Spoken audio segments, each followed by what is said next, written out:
How's it going, everybody? Welcome back to another episode of the NASCAR Racing 2003 Career Mode. Today, it's Race 5. We are at the Hickory Motor Speedway in Hickory, North Carolina for some short track racing. As always, before we get started in the race, let's take a look at the point standings. So we see in the lead, we have Harry Gant. He's got 587 points. Rick Mast is who we're really interested in as a Busch Series full-time driver. He's 8 points out of the lead. We sit in 14th right now. We're 122 off of Rick Mast after our dominant win at Martinsville last week. So yeah, without further ado, let's get right into it. I will see you in qualifying. Alright, here we go for qualifying at Hickory. I didn't really feel great during practice. I don't anticipate that we'll be running this race quite as well as we ran at Martinsville, but I'm hoping we can still get a good finish here. One more lap.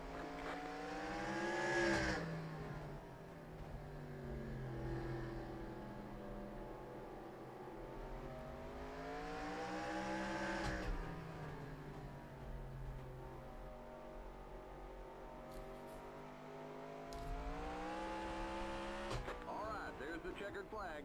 All right, after that tough qualifying run, you can see we're going to be starting in 17th. So not our best starting spot of the season, but I'm hopeful that we can grind and make a few passes and hopefully get a good result. This was a tough track in practice.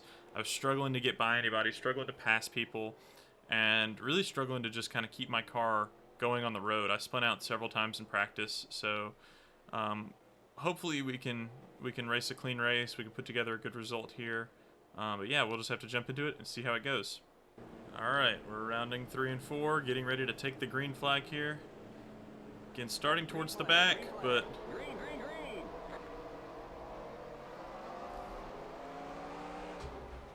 and it was really hard for me to step on the gas there right in the middle of the corner, so we didn't get a great start.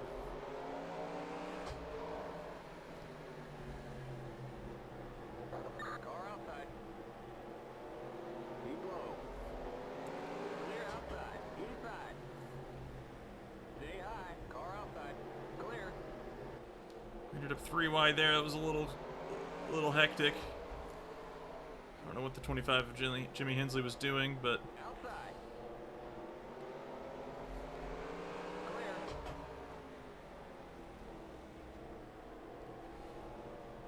we're in a good spot so far. We're running all right.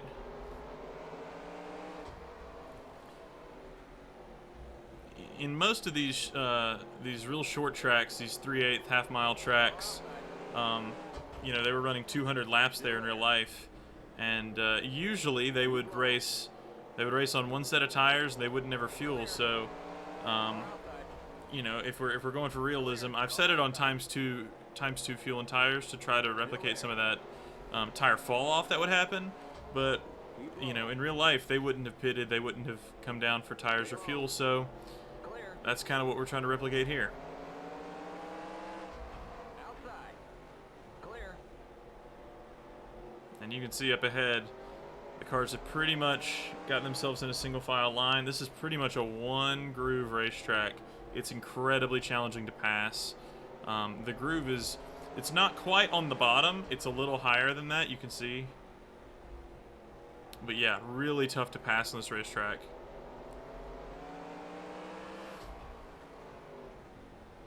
We're in a good spot here in 14th, but we got Joe Nemechek on our back bumper right now. Every position is going to be hard fought on this racetrack. I can already tell you that right now. And yeah, when you're down below that groove, that visible groove in the road, it's just there's just so little grip. My car gets so tight down there. Got Chuck Bound back there behind us as well now.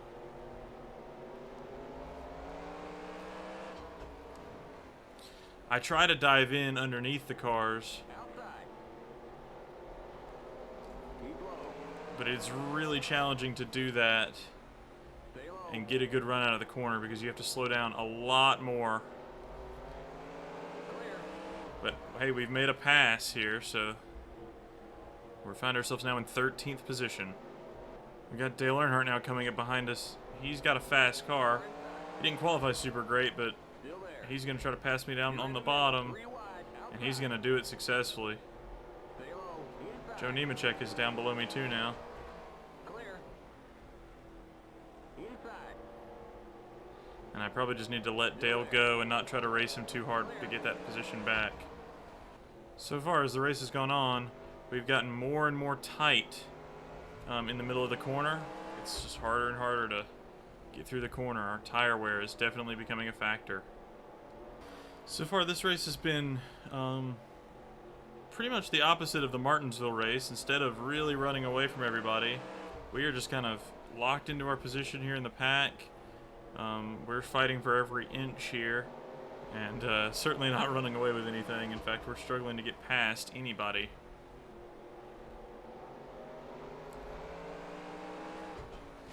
Whoa, Joe Nemechek checked up a lot right there. Let's go. Race back We to the slammed into the back of him. inside. Pit road is closed. We got trouble. In turn. I certainly didn't mean to wreck Joe Nemechek there, but he just checked up in the middle of the back straightaway. He wasn't stopping for Dale Earnhardt. I just don't know what he did. Yeah, like I said, I feel bad, but he was out of the gas before the start and finish line. I don't know what to do about that. Several cars are making their way down pit road. Yeah, tires is the big reason why. Tire fall off has been noticeable for me, so Pit road is now open. I too am gonna go down for tires. In real life, in the Busch series, this wouldn't be a thing because they would not let you take tires on The pace cars under in turn caution. 4. But yeah, like I was saying, in the real Busch series at that time, cars could not take tires under caution. If you did that, you would get a 2-lap penalty. And I think this was done as it was introduced as like a cost-cutting measure. But yeah, that was the rule at the time for most of the short tracks. But obviously NR2003 does not have that rule, so we just kind of got to do with what we got to do. Green, green, green.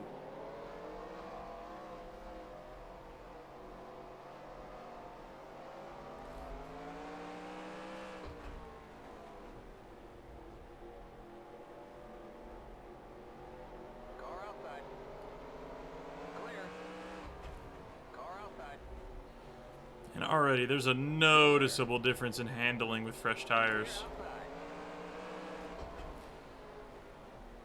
Car outside. Stay low. Stay low. Clear. Car outside. Stay low. Clear. Outside. Still there.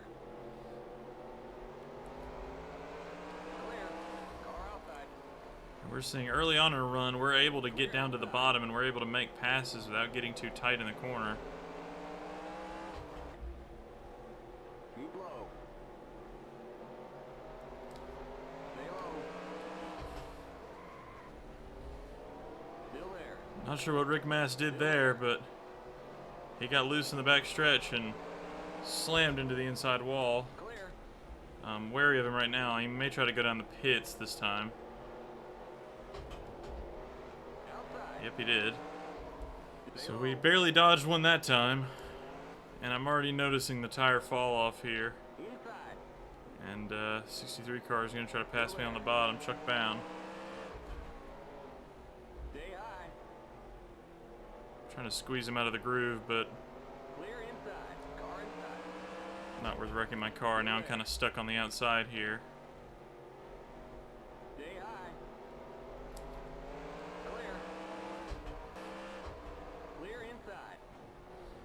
I'm trying to put on a bit of a block on the 96. If he wants to pass me, he's going to have to do it on the outside or he's going to have to dive bomb me, I guess. But a little loose on entry in 1 and 2 there. Car Oh, and we're loose through 1 and 2, and we're spun. Let's go. Race back to the line. Pit road is closed. Here comes the leader.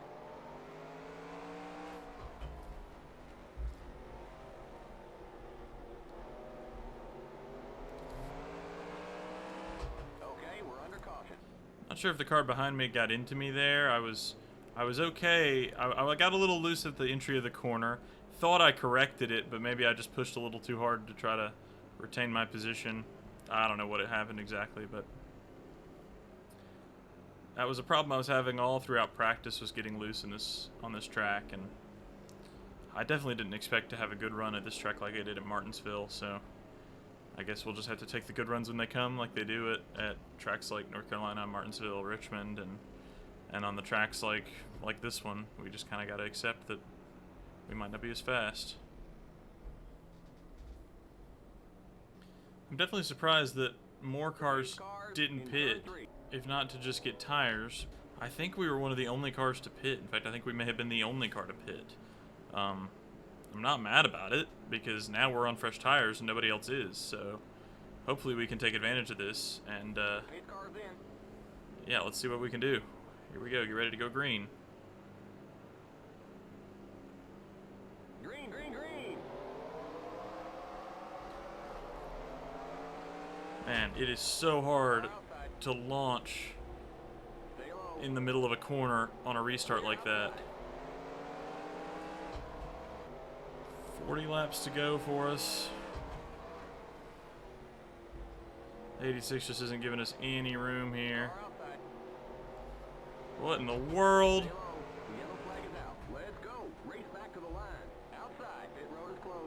Alright, so that happened. Alright, so Jeff Burton's coming out of the pits. He's come out of the pits a few times, and he just flies up to the top of the track, and then cuts back down and just chops the back of Rick Mast.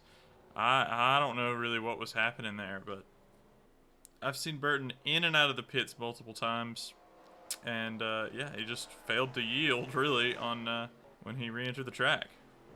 Again, surprised that we're not seeing any of the leaders come into pits for tires, but I guess they'd just rather stay out and keep the track position. Track position seems to be really important on this track, so I can't really blame them for that. Thankfully, we're far enough up that I don't think we're going to have to hit the gas in the corner too much. Green, green, green.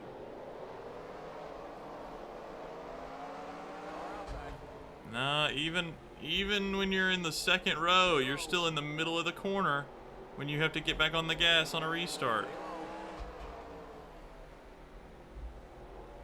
Clear outside. Car outside. Still there.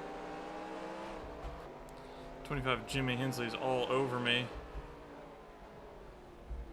And if I wasn't racing the 99 here for position, I might race him a little harder, but this 99 is this may be one of the only positions that I'd be able to get in this race, so I want to take advantage and try to make the pass here.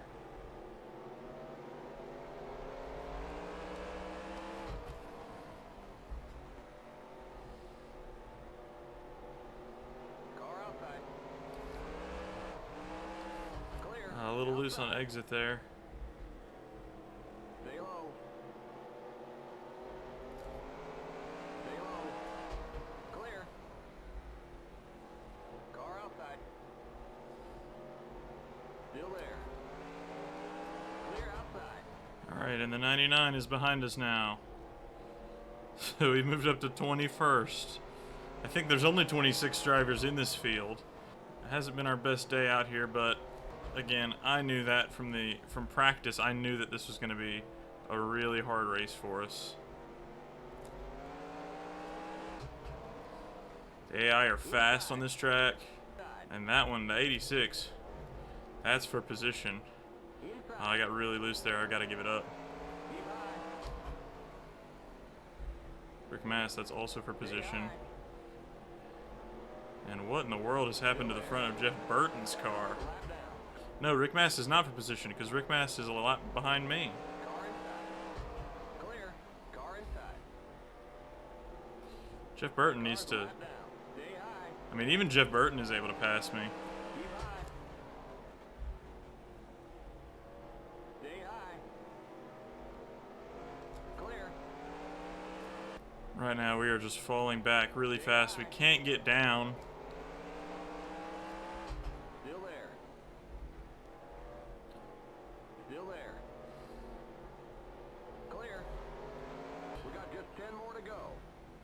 But I'm thankful that this race is almost over, because this has been one of our worst races so far of the year.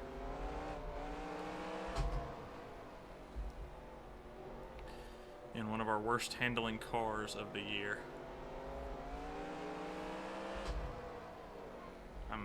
I think we come to Hickory again later in the season. I'm not looking forward to that, but I'm hoping by then maybe I can have figured out this short track car a little better than what we've got right now. It was so good at Martinsville, but this is just a totally different beast. Alright, the white flag flew for Bobby Labonte. Just 2 to go. He's got Harry Gant right up on him. This will be an interesting finish to watch back.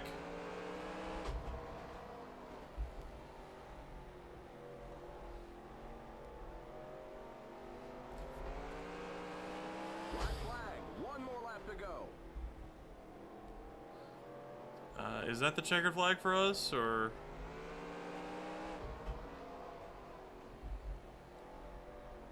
I'm not actually sure.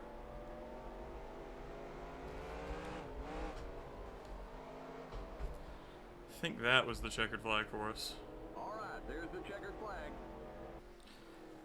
This is the last lap battle between Bobby Labonte and Harry Gant. Harry Gant is in the 7. Harry Gant had a couple of times where he had runs on Labonte, but this was Labonte's race to lose, and he's going to cross the start and finish line as the winner here at Hickory. And we find ourselves finishing down in 22nd.